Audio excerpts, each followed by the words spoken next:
You know, what has happened is that we just went out on the streets. The Harlem clergy and community leaders went out on the streets, and we started developing relationships with the young people. And we started saying to them, you know, we're tired of all of this violence. Come on. And consistency is what has allowed us a relationship, be it a good or a bad relationship. We have relationships with upwards of 4,000 young people in the community. All of them bad and fighting, no. But at any given time, any group can get into a fight. That's just the reality of it. And they use texting and other methods to taunt, to challenge, and then to organize, these confrontations. How prevalent are gangs here in Harlem? Well, to my knowledge, right now there's 30 some odd gangs, 31 I think, 30, 31, 32. At my last count, I don't have mine. I usually carry a folder with it, which I call my Rest in Peace folder, where I've been collecting the names of young people for the last 2 years who have lost their life to gun violence here in the Harlem community.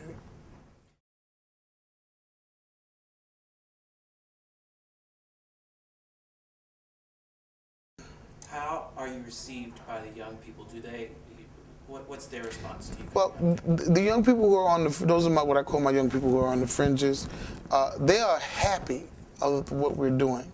And they always ask the question, where are the rest of the preachers? Where are the rest of the men? And I ask the same question, where are the rest of the people in the communities who are supposed to be facilitators of building good community, facilitators of love and peace? Where are you? I realize that these young persons, they don't tithe. These young persons, they may not even go to church. And when they do go to church, they usually met with some tension, some resistance.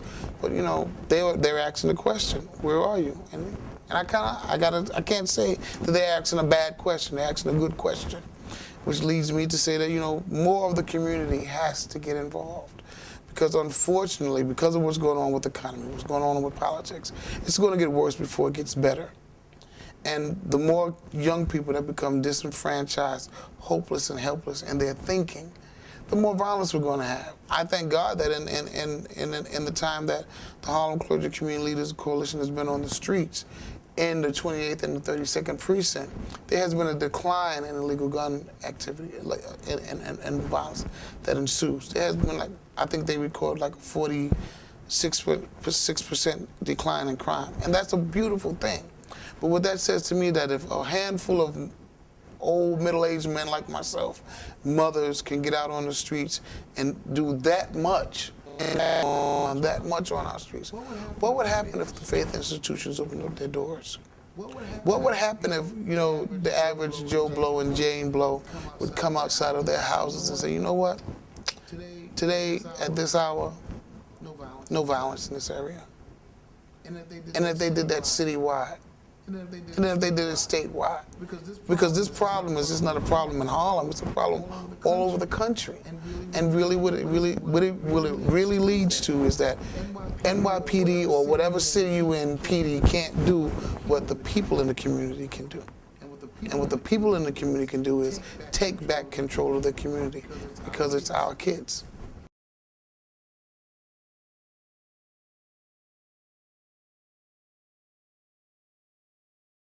You said young people are happy to see you and wonder where. That's one group of young people. Well, what are the other? Well, there are a contingency of young people out there who are involved in the violence, and they're involved in the violence, and the gangs has them involved in other things, and they don't want me out there because it's interfering with what they're doing, and you know what? I'm not going to make everybody happy. And that's just the fact of the matter.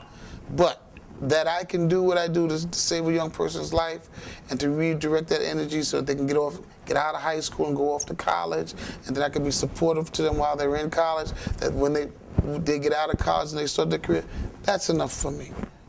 So yeah, there are some young people out there that don't like what I'm doing. They don't like the fact that, I'm they're blowing theirs, so to speak, because I'm bringing light to the situation. And there's some parents that don't like it either. Oh, you're painting a bad image of our community and the kids in our community. No, I'm not painting the picture. I'm just turning on the light.